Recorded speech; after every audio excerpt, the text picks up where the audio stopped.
말씀은 로마서 1장 28절로 32절입니다. 교독해서 읽겠습니다. 또한 그들이 마음에 하나님 두기를 싫어하매 하나님께서 그들을 그 상실한 마음대로 내버려 두사 합당하지 못한 일을 하게 하셨으니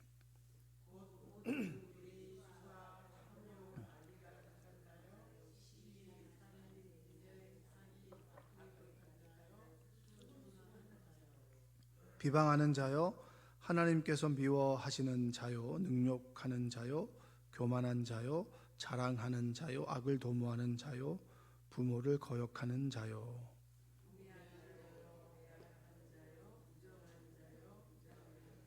함께 읽겠습니다. 그들이 이 같은 일을 행하는 자는 사형에 해당한다고 하나님께서 정하심을 알고도 자기들만 행할 뿐 아니라 또한 그런 일을 행하는 자들을 옳다 하느니라. 아멘. 오늘도 하나님의 은혜가 여러분의 삶 가운데 함께 하시기를 주님의 이름으로 축복합니다. 날이 추워지면은 일어나기가 쉬울까요? 어려울까요? 어려운 데 오신 분들 여러분 참 잘 오셨습니다. 저는 설교 때문에 왔는데 여러분들은 설교도 안 하시는데 참 오신 분들 참 대단하십니다. 하나님께서 여러분의 삶 가운데 또 기도 가운데 하나님을 만나게 되는 복이, 그 다음에 하나님과 동행하는 기쁨이 있기를 주님의 이름으로 축원드립니다. 우리는 그리스도인들은 말씀대로 살아가는 사람들이죠, 그렇죠? 대한민국은 법대로 살아가는 사람들이고 대한민국의 법의 테두리 안에 살아가는 사람들이잖아요. 그리고 법을 지키지 않았을 때는 어떻게 되죠? 처벌을 받죠, 그렇죠? 그럼 그리스도인들은 하나님의 말씀대로 살아갑니다. 그 말씀을 벗어나서 살아가는 사람들은 그리스도인들이 아니죠, 그렇죠? 근데 그리스도인이라고 해서 꼭 말씀대로 살아가는 건 아니잖아요. 그랬을 때 우리는 말씀대로 살아가지 않으면 우리의 마음에 찔림이 있고 그 찔림으로 인해서 우리가 회개하게 됩니다. 다시 돌아오면 하나님께서는 우리를 받아들여 주시나요? 받아들여 주시지 않나요? 받아들여 주시죠, 그렇죠? 우리는 들어서 아는 겁니다. 근데 오늘 말씀을 듣다 보면 다시 돌아오고 받아들여 주신다라고 하는 거, 그 다음에 우리 안에 말씀대로 살아가지 못하는 것에 대해서 찔림이 있다라고 하는 것이 감사하다라고 하는 것을 깨닫게 됩니다. 자, 본능대로 살아가는 사람들을 하나님께서는 그냥 내버려 두신다, 이렇게 얘기합니다, 그렇죠? 로마서에서 그렇게 얘기합니다. 지 하고 싶은 대로 살아가는 사람들을 그냥 하나님의 진노 아래 내버려 두신다. 이것이 가장 큰 하나님의 진노라고 말씀드렸습니다. 어떻게 보면 이 세상에서 심판을 받는다라고 하는 거, 그 의미는 그냥 하나님께서 네가 살도록 하고 싶은 대로 내버려 둔다. 이것이 어떻게 보면 버림받은 거라고 어느 부분은 생각할 수가 있습니다. 방치하신다. 내버려 둘 때 나타나는 현상은 우상을 숭배하는 거죠. 우상을 숭배하는 것은 자기를 섬기는 것과 똑같습니다. 왜냐? 우상을 섬기는 이유는 자기 잘 되자고 하는 것이지 그 우상을 높여드리는 것은 아무것도 없는 거죠. 왜 우리가 빕니까? 뭔가 원하는 게 있잖아요. 내 원함을 들어달라고 하는 거잖아요. 똑같습니다. 하나님께 기도하는 것도 내 원함을 들어달라고 하는 겁니다. 근데 우상과 하나님과의 결정적인 차이는 뭐냐면 하나님과 우리는 소통하기 때문에 그분에 의해서 우리의 인격이 바뀌는 거예요. 무엇이 바뀐다고요? 인격이 바뀌죠. 근데 내가 수십 년을 믿었는데 인격이 바뀌지 않는다라고 하는 것은 하나님을 믿는 것은 아닌 겁니다. 하나님을 통해서 나의 원함을 들어달라고 하는 것이지, 어떻게 하나님을 천지를 짓고 나를 만드신 분을 믿고 그분의 말씀을 순종하고 그리고 그분에 의해서 주어지는 상황을 내가 받아들이며 살아가는데 어떻게 나의 인격이 바뀌지 않습니까? 그건 진짜 대단한 사람들이에요. 우상은 절대 내 인격이 바뀔 필요가 없어요. 내 욕망을 투영시켜서 욕망을 충족시켜주면 되는 거예요. 하나님도 똑같습니다. 내 원함을 들어달라고 얘기하지만 하나님의 뜻이 나에게 전달되면 그렇구나. 내가 자꾸 바뀌게 되는 거예요. 하나님의 인격을, 하나님의 성품을 닮아서 자꾸 바뀌어지게 되는 거예요. 그래서 처음 내가 예수님을 믿었을 때보다 지금이 더 내 모습이 괜찮다라고 느껴본 적이 있으세요? 없으세요? 이 맥락을 따라가는 사람이 있다고 얘기하는데 이게 겸손해서 아니다라고 하면 안 되는 거예요. 내 모습이 참 괜찮다라고 느껴질 때가 있잖아요. 내가 봐도 참 볼만하다 할 때가 있지 않습니까? 그러니까 너무 낮출 필요는 없어요. 우리끼리니까 그냥 우리끼리니까 뭘 해도 괜찮아요. 그러니까 내 모습이 주님을 닮아가면서 조금 처음 믿었을 때보다 내가 좀 괜찮아 보인다라고 하는 게 있잖아요. 한번 생각해 보니까 제가 어떤 기도 제목을 가지고 계속 기도를 합니다. 근데 그 기도 제목이 내가 원하는 대로 이루어지지 않은 부분이 있죠. 그렇죠? 근데 내가 원하는 대로 이루어지지 않는데 그 기도를 계속해요. 계속 하는데 내가 원하는 대로 이루어지지 않았지만 그 기도를 계속하면서 그 원하는 대로 이루어지지 않는 그 현실을 받아들일 마음의 준비가 되는 거예요. 왜냐하면 내 뜻대로가 아니라 하나님 뜻대로 이루어지는 것을 내가 받아들여지는 마음의 밭이 계속해서 갈아 엎어지는 거예요. 그래서 내가 기도를 했음에도 불구하고 하나님께서 노할 때가 있습니까? 없습니까? 그것도 하나님의 응답인데 그 노를 받아들일 수 있는 마음의 상태를 끊임없이 기도가 만들어준다는 거예요. 그래서 우리는 내가 원하든 원하지 않든 간에 끊임없이 우리가 기도 생활을 하다 보면 내 인격이 바뀌어지게 되는 겁니다. 그러니까 하나님께서 본능대로 살아가는 사람들을 그냥 우상숭배를 하게 버려두시고, 두 번째는 성적인 타락이라고 말씀드렸습니다. 성적인 타락은 순리대로 살아가는 것이 아니라 영리대로 살아가는 거죠. 그래서 가정이라고 하는 테두리를 벗어나서 쾌락을 위해서 성을 사용하고, 이것은 여러분 동성애든 이성애든 똑같은 거예요. 가정으로부터 성이 벗어나게 됐을 때 이게 문제가 되는 거 아니겠습니까? 남자가 남자를 취하고 여자가 여자를 취하는 건 문제잖아요. 근데 여러분 그것만큼 문제가 되는 것은 뭐냐면, 부부가 결혼해서 그 성이 부부 안에 머물러야 되는데 그 성이 남편을 넘어서서 자신의 쾌락을 추구하는 그 모든 성행위는 문제가 되는 거예요. 그러니까 동성애만 문제가 있는 건 아닌 거예요. 그것도 문제지만 지금의 여러분 우리는 모든 드라마의 소재가 불륜이 더 이상 우리에게는 자극적이지가 않아요. 그만큼 우리에게 일반화가 됐다라는 거예요. 그것만큼 무서운 게 없는 거예요. 마약김밥이라고 하는 거 많이 들어보셨죠? 그걸 듣다 보면 여러분 마약이 친숙하게 들리잖아요. 그럼 그 게임은 끝나는 거예요. 민감함을 잃어버렸을 때 우리는 위험하게 되는 겁니다. 오늘은 무엇을 얘기하느냐면 28절 한번 읽어볼까요? 28절 읽어보겠습니다. 시작. 또한 그들이 마음에 하나님 두기를 싫어하며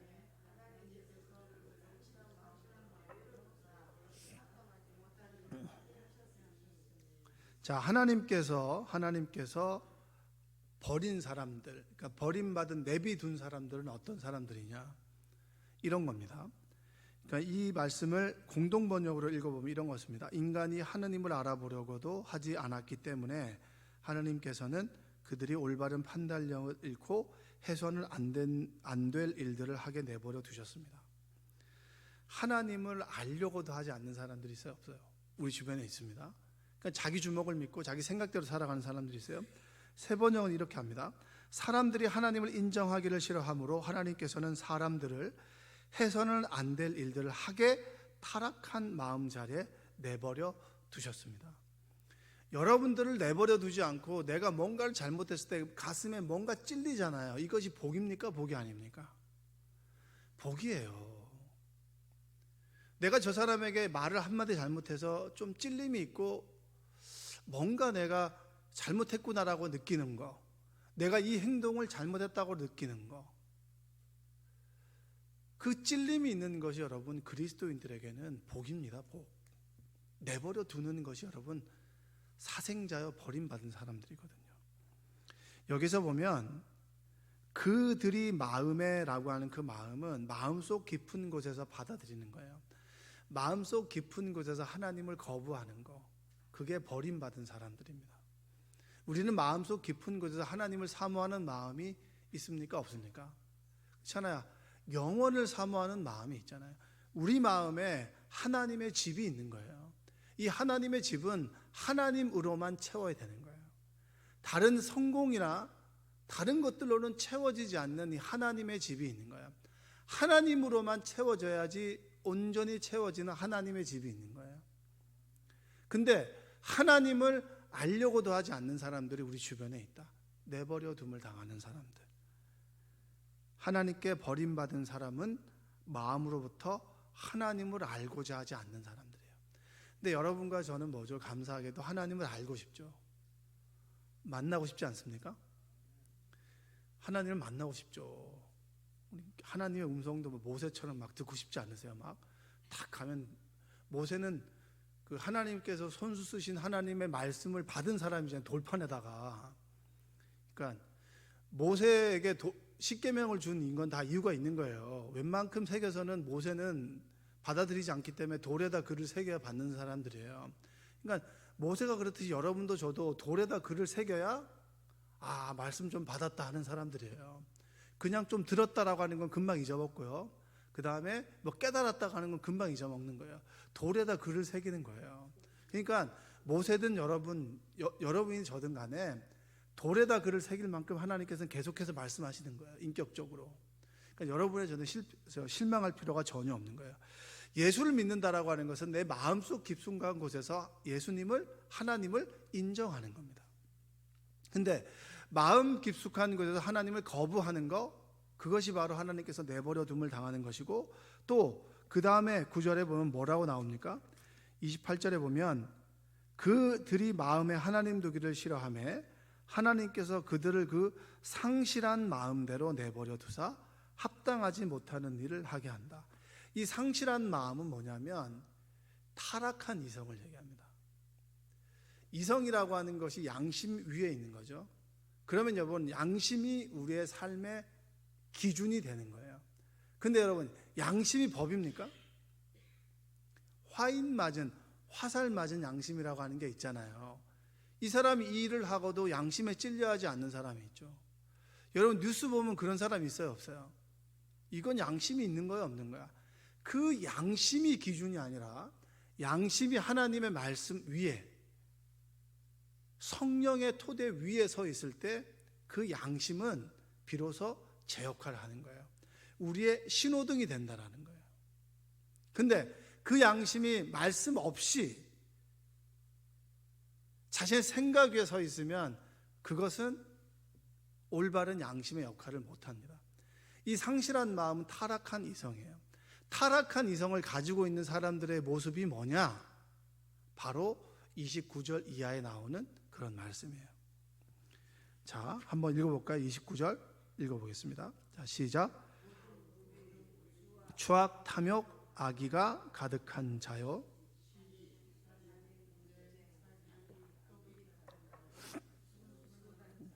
자, 타락한 이성을 가진 사람들이 스스로를 방치하게 될 때 나타나는 모습이 21가지예요. 21가지. 여기에다가 우리 해당되나요? 해당되지 않나요? 우리도 해당되는 게 있잖아요. 그런데 감사한 건 뭐죠? 이것을 행했을 때 찔림이 있다는 거예요. 찔림이 있으니까 감사하는 것이지, 찔림이 없으면 이건 대단히 문제가 있는 거예요.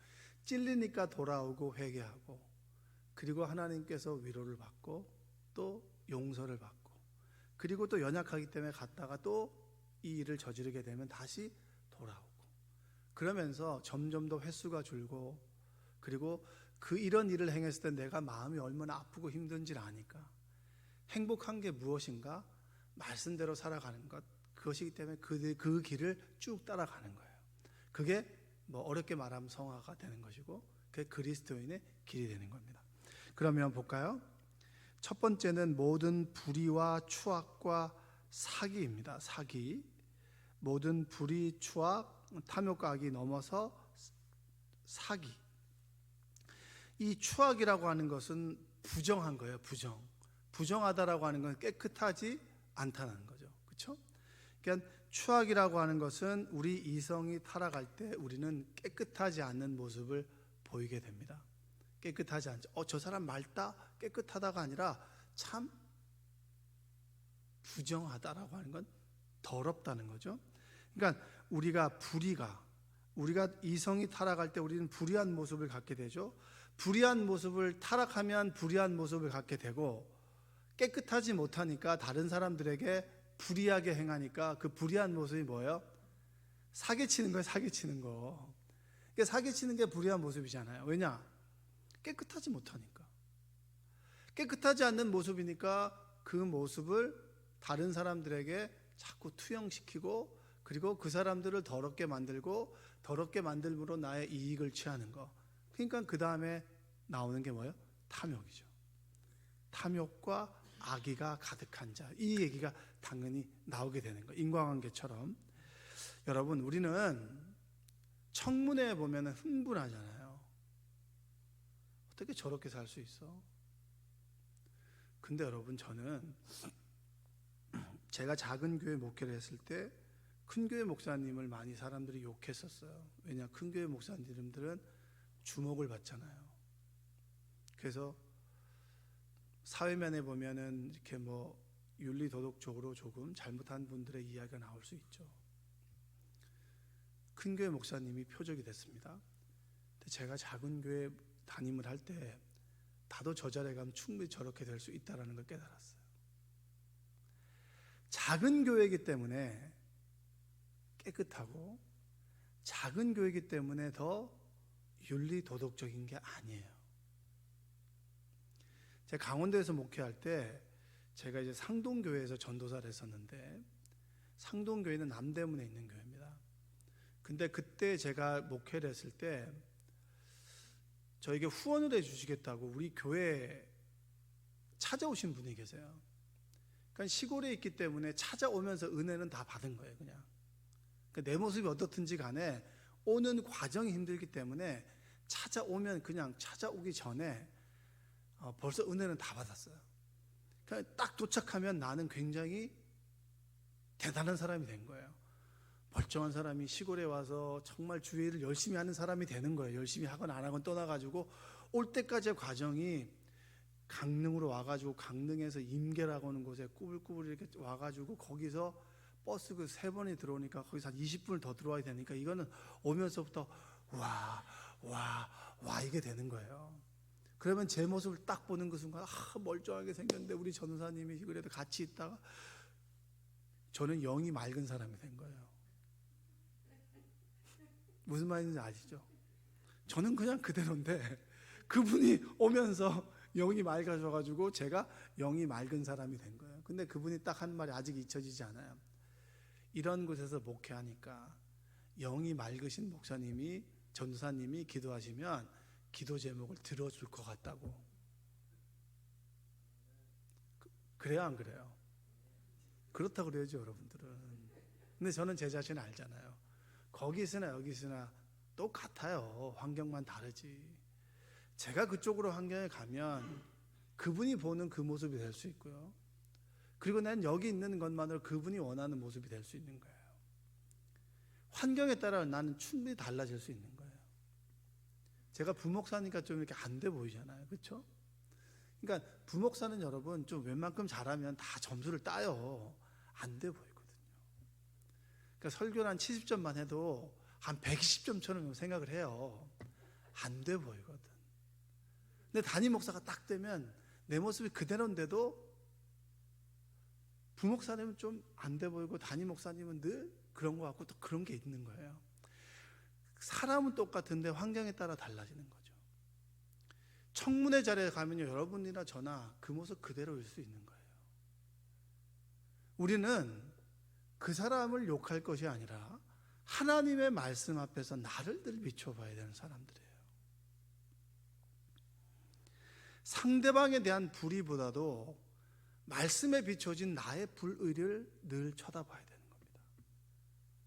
말씀 앞에서 나의 부정함을 쳐다봐야 되는 것이지, 산골에 있다고 영이 맑다, 에이 뭔 소리 하는 거예요. 산골에서도 충분히 충분히 타락할 수 있고요. 도시에 있으면서도 충분히 영이 맑은 목회를 할 수 있는 거예요. 그건 우리의 인식이지 작은 교회 목사님이 안 돼 보이죠. 조건이 안 됐기 때문에 그렇지 않은 것이고요. 큰 교회 목사님은 그만큼 더 노출될 위험에 있는 거예요. 똑같은 거예요. 중요한 것은 저 사람이가 아니라 하나님의 말씀 앞에서 사회적인 정의를 외칠 것이 아니라 하나님의 말씀 앞에서 내가 부정한가 불의한가를 날마다 나를 비춰보는 신앙의 훈련이 우리에게 필요한 겁니다. 여러분들이 날마다 말씀에 여러분들을 비춰보는 은혜가 있기를 주님의 이름으로 축복합니다. 그리고 두 번째는 탐욕과 분쟁이죠. 탐욕은 욕심이에요. 늘 여러분 욕심이 죄의 근원이 되는 거예요. 욕심. 그 다음에 분쟁은 뭡니까? 나를 끊임없이 드러내는 거예요. 누가 나를 무시했다. 이 발끈하는 사람들 있잖아요. 예수님께서 십자가에서 죽으셨는데 우리는 맨날 십자가에서 예수님을 죽이고 내가 살잖아요. 나는 죽고 예수님이 살아야 되는데 예수님은 죽이고 날마다 내가 살잖아요. 그렇죠? 그게 바로 뭡니까? 그게 바로 분쟁입니다. 여러분 서로 말싸움할 때 내가 죽으면 말싸움 일어나나요? 일어나지 않나요? 안 일어나죠. 근데 자꾸 내가 살잖아요. 나를 죽이는 거. 그게 탐욕과 분쟁입니다. 그리고 세 번째는 악독이 가득한 악을 도모하는 자입니다. 그게 하나님께서 버려두는 사람이죠. 마음은 그릇이잖아요. 내 마음에 무엇이 있느냐.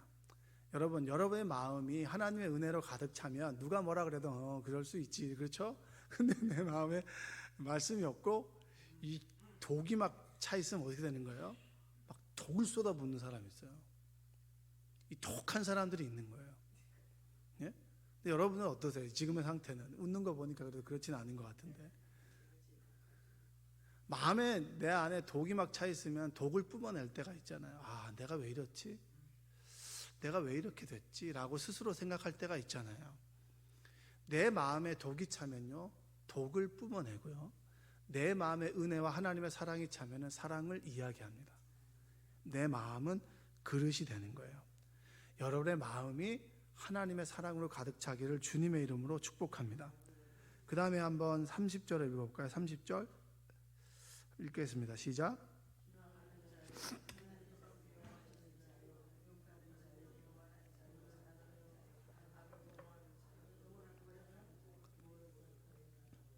여기 보면 수군수군하는 자, 비방하는 자 있잖아요. 잠언에서 가장 중요한 것을 꼽으라면 말을 얘기하잖아요. 말을. 정말 말 때문에 아파본 사람들은 다른 사람에게 대해서 함부로 이야기하지 않아요. 근데 정말 아파보고 그걸 갖다가 말씀 안에서 이겨내려고 노력하는 사람들은 절대 다른 사람들을 마음 아프게 하지 않아요. 왜냐? 내 마음이 그만큼 아프거든요. 여러분 마음 좀 아파보셨죠? 지나가는 말 한마디 듣고 또 아무 생각 없이 하는 말을 다른 상대방의 이야기를 듣고 똑같은 거예요. 수군수군하는 자, 비방하는 자. 여러분 수군수군대고 남 험담하고 비방하는 거 그거 회개해야 되는 거예요. 정말 회개해야 되는 거예요. 그게 여러분 말로 사람을 죽이는 거거든요. 그 다음에 시기와 교만하고 자랑하는 자. 시기는 열심에서 파생된 거예요. 시기는. 근데 잘못된 열심이 시기잖아요. 저 사람이 열심히 하는 거 가만 놔두지 않고 끊임없이 끌어대리는 사람이 있어요. 저 사람이 어떤 물질로 헌신하는 사람이 있어요. 아이고 네가 돈이 많으니까 돈 자랑하는구나 이런 사람들이 있고요. 여러분 자기가 못하는 거 남이 해주는 거잖아요. 제 친구들 중에서 목회를 잘하는 친구들이 있는데 목회를 잘한다고 해가지고 월급이 많은 게 아니에요. 큰 교회 목사님이라고 월급이 많을까요? 적을까요? 저보단 좀 많겠죠. 근데 여러분 그만큼 쓰는 데가 많아요. 후배들이 찾아오면 밥값도 줘야 되고 밥도 사줘야 되고요. 큰 교회 목회를 딱 하는 그 순간에 사람들이 같이 밥을 먹으면 밥값을 낼까요? 안 낼까요? 안 내요. 안 내더라고 보니까. 나도 잘 안 내거든요. 이제 제 친구 이제 큰 교회 목회자의 친구들이 있거든요. 자주 만나요. 저는 만나면 네가 내야지. 네가 더 훌륭하지 않냐? 네가 밥 사주라고 큰교회 목사 하나님께서 너를 보냈는데 내가 어떻게 밥값을 내냐. 근데 이게 맨날 그렇게 얘기하거든요. 그리고 커피는 사줘. 커피는 내가 사겠다. 이렇게 얘기한단 말이에요. 큰교회 목사님 힘들어요. 후배들 찾아오면 힘들다고 찾아오면 다독다독 해주죠. 밥 사주죠. 갈 때 용돈도 주거든요. 그러니까 힘들어요. 큰교회 목사님도 힘들고 작은 교회 목사님들이 힘든 거예요. 그러니까 보면 제가 무슨 얘기하다가 이렇게 되는지 모르겠는데 열심히 시기하는 거는 열심이거든요. 열심. 그렇죠? 열심히 하는 사람은 그 열심히 하는 사람에게 박수를 쳐줘야 되죠. 근데 이 잘못된 열심이 되면 시기와 질투를 하잖아요. 큰 교회 목사님은 큰 교회 일을 하면 되는 거고요. 작은 교회는 작은 교회 분량만큼의 일을 하면 되는 거예요. 돈이 좀 여유가 있는 사람은 돈은 은사기 때문에 그 돈을 가지고 좀 섬기면 되는 거고요. 그리고 내가 가지고 있는 은사대로 섬기면 되는 것이지 합력해서 선을 이루는 것이고 합쳐서 100점이 되는 것이지 아니 맨날 이거 돈으로 하면 돈 자랑한다고 끄집어내리고 저 사람은 목사님한테 이쁨 받으려고 한다. 그건 빨리 버리셔야 돼요. 그런 거 빨리 버리지 않으면 여러분 정말 성숙과 기쁨은 없는 거예요. 내가 못하는 일을 해주니 감사하고 그리고 그 사람이 잘 될 때 박수를 쳐줘야죠. 야, 난 맨날 그래요. 저는 밥 얻어먹고 있는데 네가 내 친구라는 게 너무 좋다. 네가 있으니까 소고기도 사주지 않냐. 난 네가 너무 더 잘 됐으면 좋겠다. 막 박수 쳐주고 그러거든요. 그리고 저는 제 얘기 이렇게 제가 원하는 거 부탁하지 않아요. 네가 잘 되니까 좋다. 그러니까 그 친구도 나를 만나는 게 부담이 없는 거예요. 그리고 서로 사주려고 그래요. 그래, 넌 사주는 게 은사다. 난 먹는 게 은사다. 이렇게 얘기하는 거예요. 서로 잘하는 거 잘해주고 박수 쳐주고 그리고 합력해서 선을 이뤄나가고 그리고 그러면서 하나님의 나라가 이루어지고 합쳐서 100점이 되는 거잖아요. 어떤 사람들은 남 모르게 닦는 것을 잘하는 사람이 있고 어떤 사람은 섬기는 걸 잘하는 사람이 있죠. 이 사람과 이 사람이 모여서 하나님이 빛나게 되는 거. 근데 이것이 비틀어지면 시기와 질투, 비방하게 되고 수근수근 되게 되는 겁니다. 여러분, 우리는 내가 할 수 있는 만큼만 하면 되는 거예요. 잘하는 사람은 박수 쳐주면 되는 거예요. 끄집어내려고 하고 비방하고 수근수근 되는 것이 아니라 박수 쳐주고 더 잘한다고 해서 칭찬해주고 그분이 더 기쁨으로 하나님의 일을 할 수 있도록 그리고 내가 때가 되면 나도 그 일을 하면 되는 거예요. 서로 사랑하며 살아가는 여러분 되시기를 주님의 이름으로 축복합니다. 기도하겠습니다. 사랑과 은혜가 풍성하신 아버지 하나님 감사합니다. 주님의 사랑과 은혜로 살아갑니다. 내버려 둠을 당하고 그리고 버림을 당하는 것이 아니라 찔림이 있고 하나님께 돌아오는 것이 얼마나 기쁘고 감사한 것인지 하나님께 용서받는 것이 얼마나 감사한 것인지를 깨닫게 하여 주옵소서. 힘들고 피곤한 몸을 이끌고 나왔지만 기도 가운데 하나님의 음성을 듣고 하나님을 만나고 하나님께서 나를 사랑하시고 지켜보신다라는 확신을 가지고 돌아갈 때 새벽 기도를 마치고 돌아갈 때 성전을 나갈 때 우리 마음 가운데 기쁨과 감사가 넘치게 하시고 찬송이 울려 퍼지도록 주여 도와 주옵소서. 예수님의 이름으로 기도합니다. 아멘.